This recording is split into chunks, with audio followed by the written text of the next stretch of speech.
78 Sports TV here. Alright guys, so felt like doing a different type of video today.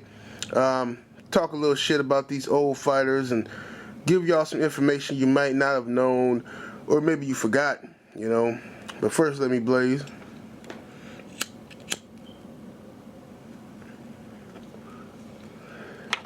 Alright. Now today I'm going to talk about Sugar Ray Leonard, okay? Now I'm doing this video more so for the young boxing fans out there because, they might not know this information. So I'm just going to give it to them, right? This is no way, shape, or form a diss to Sugar Ray Leonard. I fucks with Sugar Ray Leonard, one of the greatest fighters of all time, alright? But in talking about boxing, we have to keep it 100, alright? And let's just do that for a minute. Now, over the years, there's been a lot of comparisons of Ray Leonard and Floyd Mayweather, okay? There's been a lot of people who say, well, Mayweather, he, it's so many people he didn't fight, And they'll tell you, they'll say, hey, man, I want to see Mayweather fight Margarito. That fight didn't happen. I want to see Mayweather fight Paul Williams. That fight didn't happen. I want to see Mayweather fight Winky Wright. That fight didn't happen. I want to see Mayweather fight Joe Casamayor. That fight didn't happen. I want to see Mayweather fight, who else? There's a slew of people that people say that they want to see Mayweather fight. And plus the guys from this era like Keith Thurman, Sean Porter, Kell Brook. You get the idea of people who they say they want to see Mayweather fight, but he didn't fight him. And they always go back to Ray Leonard and fighters of the Four Horsemen era, meaning Ray Leonard, Thomas Hearns, Marvin Hagler, and Roberto Duran, of course. And they'll say, well, those guys back in the day, they fought each other. The guys back in the day fought each other, Yeah, they fought each other. And that's all the fuck they did, was fight each other. All right, no disrespect. But we're going to talk some real boxing today, all right? Unfiltered. Look, let's just deal with Ray Leonard for a minute. I might do a different video, I don't know, a separate video on the other guys, but fuck it, let's just go with this, see how it turn out. Ray Leonard, okay, was a talented boxer, Olympic gold medalist. We all know the story. Phenomenal fighter, right? Phenomenal fighter. But Ray Leonard was a very slick businessman, okay? He was a cherry picker. He was a ducker. Yes, indeed, he was. We cannot deny this. It doesn't take away from him his skill set, but he was a cherry picker and he was a ducker. And I will prove that. And the things that I say in this video, before I upload this video, I'm going to look and see if I can find any type of footage that supports my arguments before I upload the video. So if I can find any footage, I'll put the footage in the video towards the end, so stick around to the end. All right? Alright, guys that Ray Leonard could have fought, but did not fight, alright? Because we always hear about Mayweather. Let's talk about Ray Leonard, okay? Sure, he did fight Duran. He did fight Hearns. He did fight Hagler, okay? And Benitez, right? So you can't take that away from him. He gets nothing but love, nothing but credit for that. But the guys he didn't fight, guys like Aaron Pryor, you knew I was going to bring him up. Aaron Pryor was more than willing to fight Sugar Ray Leonard. And Ray Leonard constantly refused to fight Aaron Pryor. He played mind games with Pryor. He just tired the man out. He wasn't, it is what it is. That's documented evidence. He ducked Aaron Pryor, regardless of what anybody say. All right. Milton McCory. Sugar Ray Leonard never fought Milton McCory. Okay, he could have fought him. All right, but Sugar Ray Leonard took all those fucking retirements that nobody seems to remember. This dude retired more than any fucking body, taking years off at a time, while the welterweights and other divisions were young stars were rising, coming up.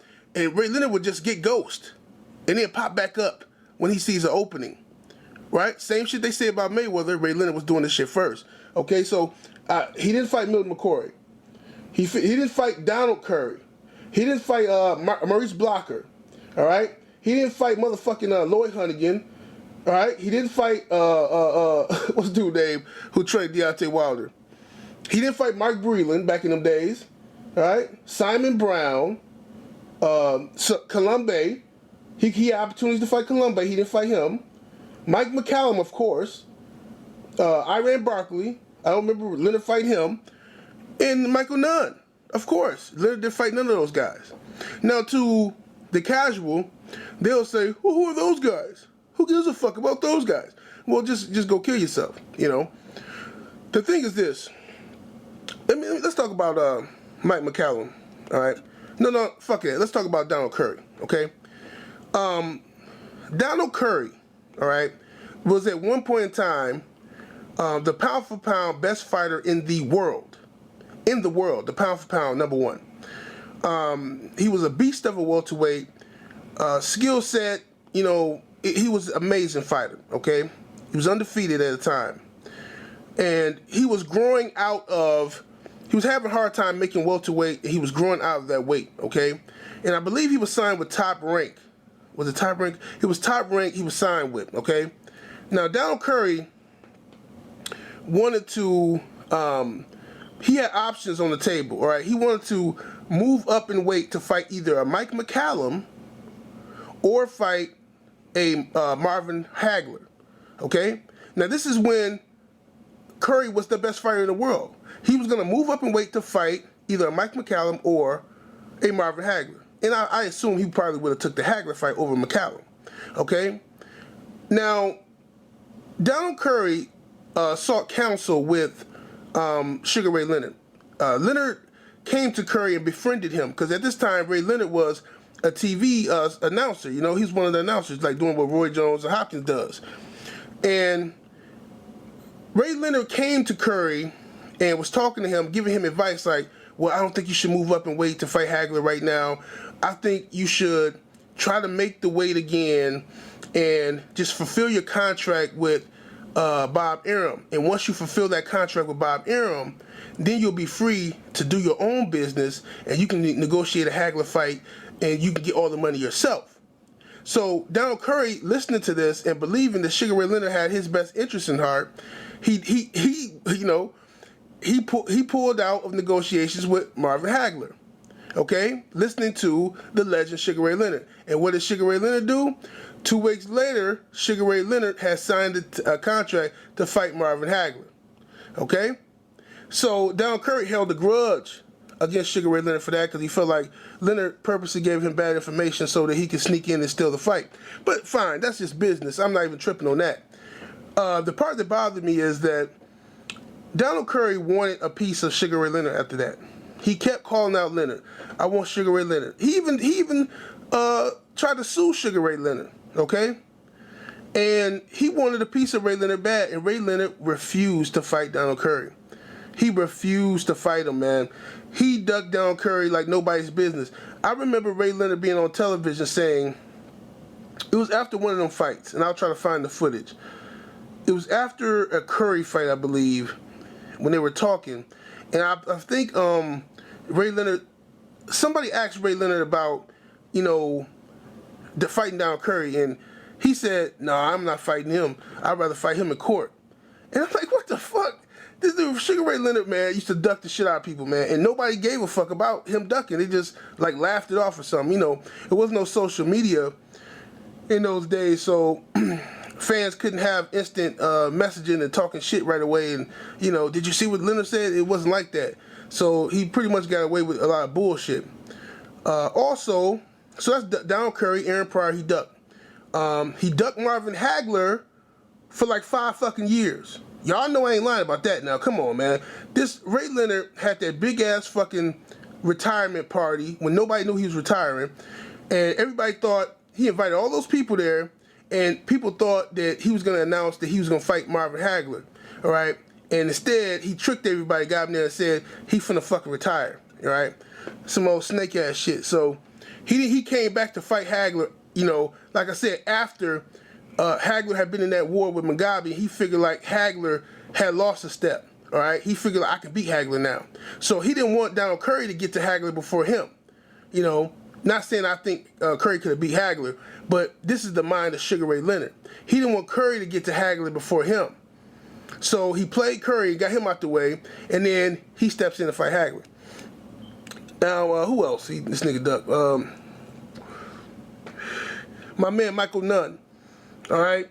A lot of people forget about this one, but because this happened kind of later on in Sugar Ray Leonard's career, but he ducked Michael Nunn. Michael Nunn in 1988 was the man. Okay, he was the fucking dude, undefeated, fucking second to none. I'm talking about on the cover of magazines, TV shows, Arsenio Hall. I'm talking about, you know, Michael Nunn hanging with celebrities, Hollywood, fucking all the bitches. Michael Nunn was the dude, you know what I mean? The motherfucker kind of looked like Sugar Ray Leonard, you know what I mean? And the thing was this. HBO wanted badly for Michael Nunn, for the torch to be passed to Michael Nunn, right? They also wanted it for Donald Curry too, you know? And Mike McCallum and everybody. They was looking for these older guys to fight some of these young upcoming stars so that they can pass the torch. And they can move on from the era of Hearns and Leonard and fucking, you know, all them guys. But what happened is, them guys didn't want to fight none of these young boys. At least none of the good ones. So, Michael Nunn had a hard time, even though he was a celebrity. HBO wanted him to be a superstar. They wanted him to command these huge ratings on television. They wanted him to command these huge purses. You know what I mean? It's a status thing with HBO. And Nunn he just wasn't pulling in the big purses and the big ratings, even though a lot of people knew who he was. So they were pressuring Leonard to fight him, and Nunn was calling out Leonard and everything. Ray Leonard, you know, avoided the shit out of Michael Nunn. Okay, he wanted no parts of Michael Nunn.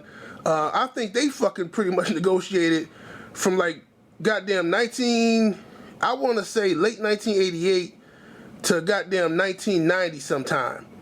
I think they pretty much negotiated, man, off and on, with Michael Nunn trying to get that Ray Leonard fight, and Ray Leonard just was not interested in fighting Michael Nunn, and he used the excuse of Michael Nunn don't bring no money to the table, which was absolute bullshit.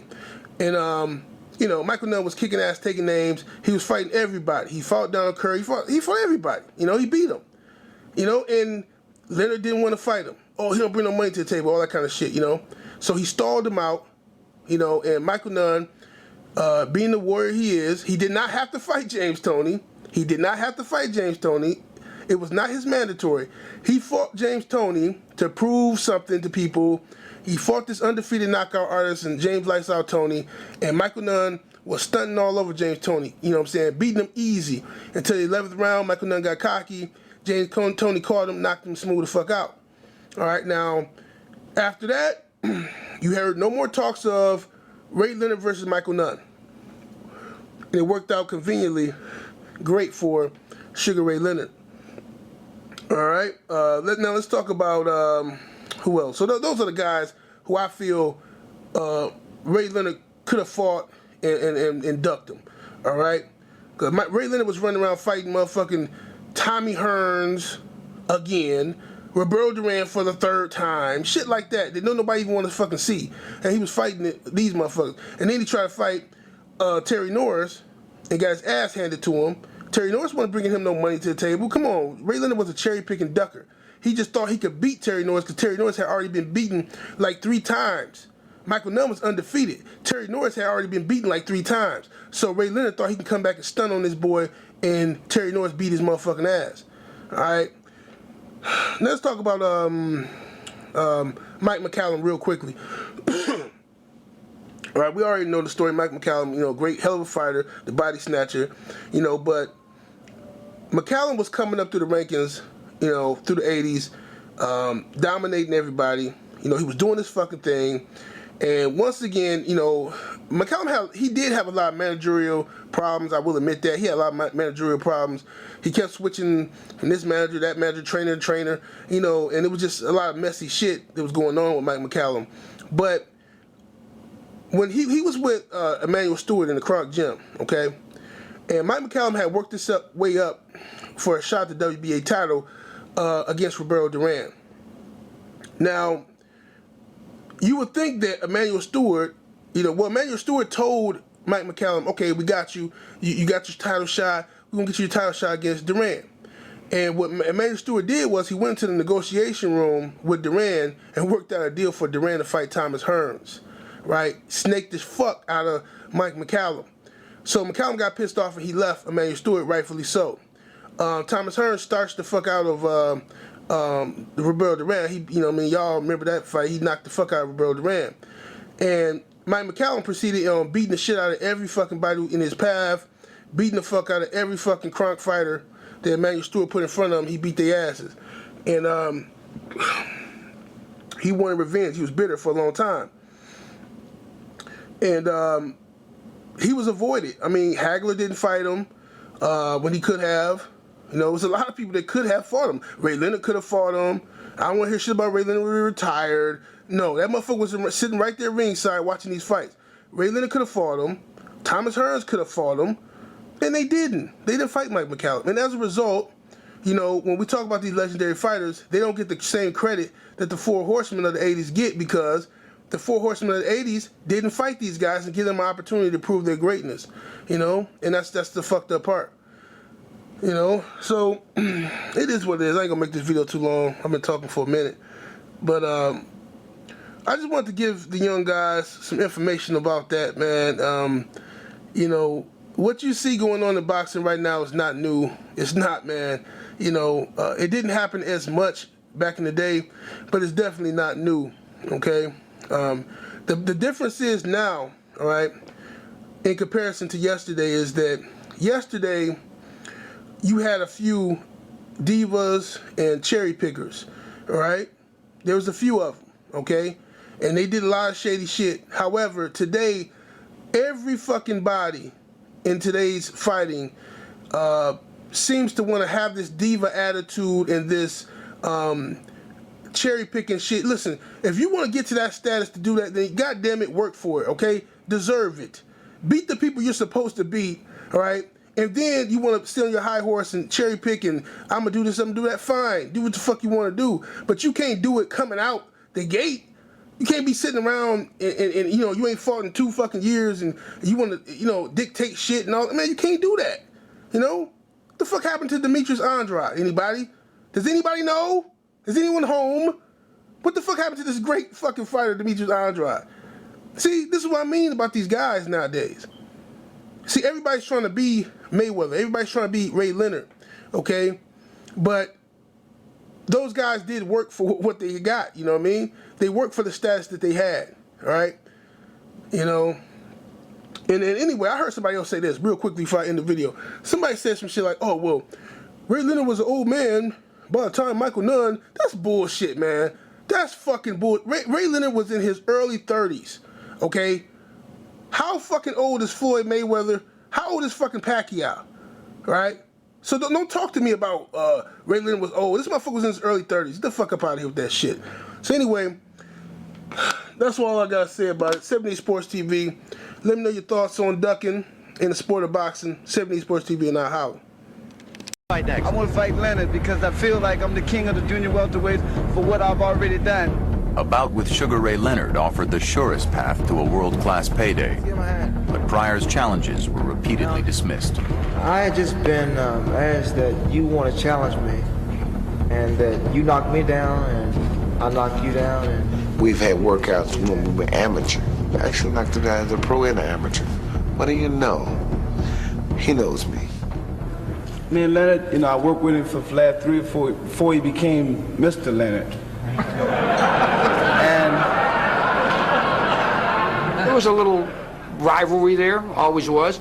But I know one thing, whenever they'd be in the ring working out, Aaron used to give him a working over. I just beat the #1 contender in my weight division. I ain't got nothing to prove there. So why not come up? This is my show, pal. Go ahead.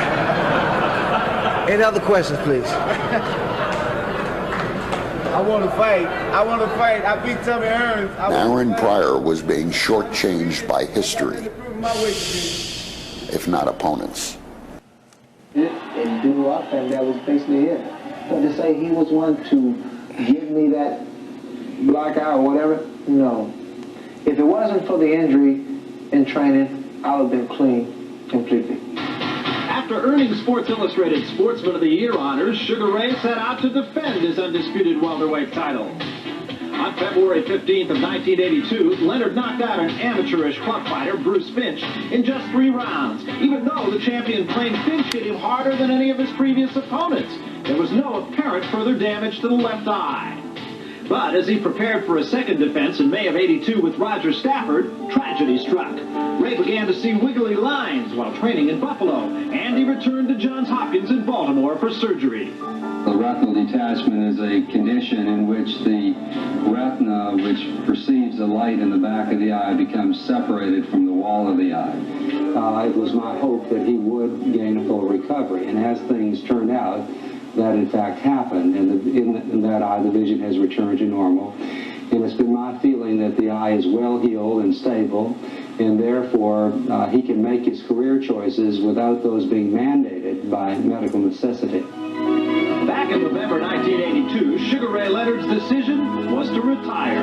Leonard invited Muhammad Ali, Howard Cosell, and 10,000 other friends and fans to a gala ceremony in Baltimore's Civic Center.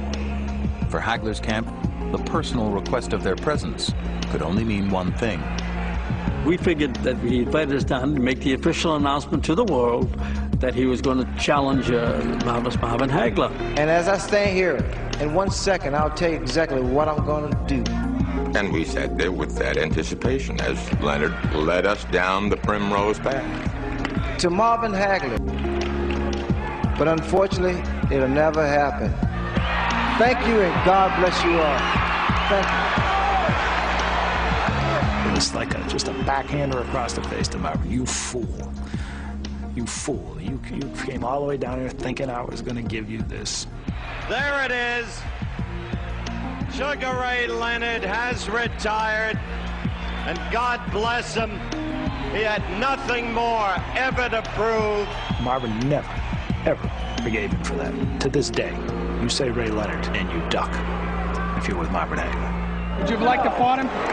Sure. You know, that's an opportunity that I'm going to miss, but I believe he'll be back. Another managerial affair Muhammad is handling is Curry's pending lawsuit against Sugar Ray Leonard and his lawyer, Mike Traynor. Curry claims that in the time before he hired Muhammad, he talked to Leonard and Traynor about his future.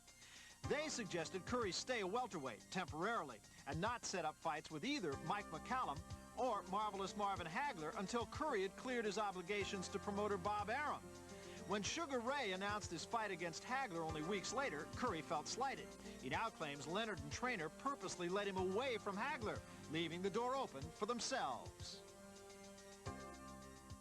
Did you look very seriously at any other fight?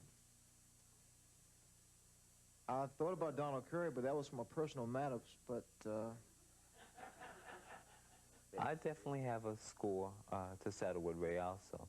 That's why this fight is so important to me, because I definitely want to get to Ray, because for the things that he done to me, I definitely want to score to get revenge in the ring. So first, Ray, let me ask you this. Do you swear to tell the truth, the whole truth, and nothing but the truth about Donald Curry, even though in your heart of hearts you might like to pour castor oil into his water bottle? Well, I tell you, that's not my makeup. I'm a professional first, and I would be very objective with Donald Curry's performance tonight. And secondly, do you think the ploy can work? Do you think that down the road, if he wins impressively tonight, if he becomes a dominant figure in the middleweight division, that you and he might settle your differences in the ring instead of in court? Well, I tell you, to be realistic, I prefer to settle it in court.